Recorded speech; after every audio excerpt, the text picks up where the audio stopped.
মুশফিকুর রহিম হয়তো এই ক্যারিয়ারের তার শেষ শ্রীলঙ্কায় শেষ টেস্ট হতে পারে। মানে আর কখনই হয়তো শ্রীলঙ্কায় আর খেলতে যাবেন না বাংলাদেশের হয়ে। বাংলাদেশের হয়ে কোনো হয়তো লিগ টিগ খেলতে গেলে যেতে পারেন, কিন্তু টেস্ট বা আন্তর্জাতিক ম্যাচ খেলতে যাবেন না। মুশফিকুর রহিমের জন্য এই শেষ ম্যাচ হতে পারে। বাংলাদেশের ট্রাম্প কার্ড হিসাবে ইউজ করতে পারেন মুশফিকুর রহিম, এবং তার এই বার্তা, তার কাছে এই বার্তাটা পৌঁছে যাবে যে সে বাংলাদেশের এই লাস্ট টেস্ট সিরিজটা খেলবেন শ্রীলঙ্কার মাটিতে, এবং তার জন্য স্মরণীয় হয়ে থাকবে মুশফিকুর রহিমের জন্য। সে এই টেস্টটা দিয়ে তার লাইফের কেরিয়ার শেষ হতে পারে বা শেষ করে দিতে পারেন, বিদায় জানাতে পারেন।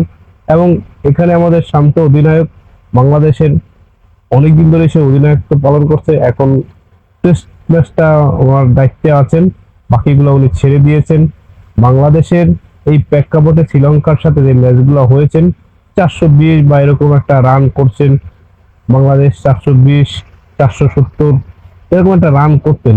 এবং বাংলাদেশের এই টেস্ট ম্যাচটা যেভাবে হোক মুশফিকুরের জন্য সবচেয়ে ইম্পর্টেন্ট, এবং বাংলাদেশ দলের জন্য ইম্পর্টেন্ট। মুশফিকুর রহিমের নিজের কেরিয়ার শেষ করার আগে লাস্ট এই ম্যাচ শ্রীলঙ্কায় আর যাওয়া হবে না কখনই, আন্তর্জাতিক ম্যাচও খেলবেন না তার।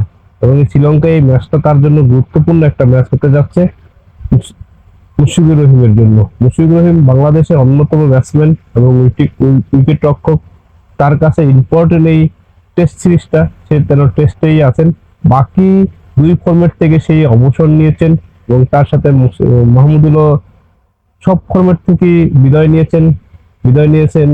নেননি আমাদের আরো পঞ্চম পাণ্ডবের আরো দুজন বিদায় নেয়নি, কিন্তু সে এখন খেলছেও না। সে আছেন আমাদের তামিম ইকবাল এবং সাকিবুল আল হাসান। সাকিবুল আল হাসান বাংলাদেশে ফিট থাকলে খেলবেন, তার সবগুলো সমস্যা ক্লিয়ার করেই খেলার চেষ্টা করবে। তাকে বোর্ড থেকে কোনো ধরনের বাধাবৃত্তি নেই, তবে সে খেলতে পারবে ফিট থাকলেই। বাংলাদেশের এই শ্রীলঙ্কার সিরিজটা টেস্ট সিরিজ আছে, ওয়ান ডে সিরিজ আছে, দুটা সিরিজে খেলবেন বাংলাদেশ। প্রত্যাশা বাংলাদেশ এই দুটা সিরিজ জিতবে। এই জায়গা থেকে বাংলাদেশ কতটুকু ফিডব্যাক পাবে, এবং যে পরিবর্তনগুলো বাংলাদেশ এনেছেন, এবং আলাদা আলাদা ক্যাপ্টেন আছেন, তিন ফর্মের জন্য তিন ক্যাপ্টেন, দুইটা খেলা হবে, দুই ফর্মেটের খেলা হবে, দুই ফর্মেটে দুই ক্যাপ্টেন আছেন। নাজমুল হাসান শান্ত টেস্টের ক্যাপ্টেন, এবং আমাদের মেহেদী হাসান মিরাজ ওয়ানডের ক্যাপ্টেন। দুই ক্যাপ্টেনই আছেন এবং দলে আছেন। দেখা যাক বাংলাদেশের এই অবস্থান থেকে শ্রীলঙ্কার মাটিতে কিরকম তারা পরিবর্তনটা এনেছেন, এবং এই পরিবর্তন তারা কতটুকু সামনে প্ল্যানিং তারা করেছেন। বাংলাদেশ কোচ সিমন্স আছেন হেড কোচ, এবং আমাদের বাংলাদেশ সবচেয়ে সেরা কোচ আছেন, এবং আমাদের বোলিং কোচ আছেন, সবাই স্পিন কোচ আছেন, সবাই ওখানে আছেন। দেখা যাক বাংলাদেশ এই প্ল্যানিং এ বাংলাদেশ এই সিরিজটা কিভাবে জয় করতে পারে। শুভকামনা রইল বাংলাদেশ দলের জন্য, টিমের জন্য, বাংলাদেশ যেন ভালো করে, এই আশাবাদ করছি আমরাও সবাই।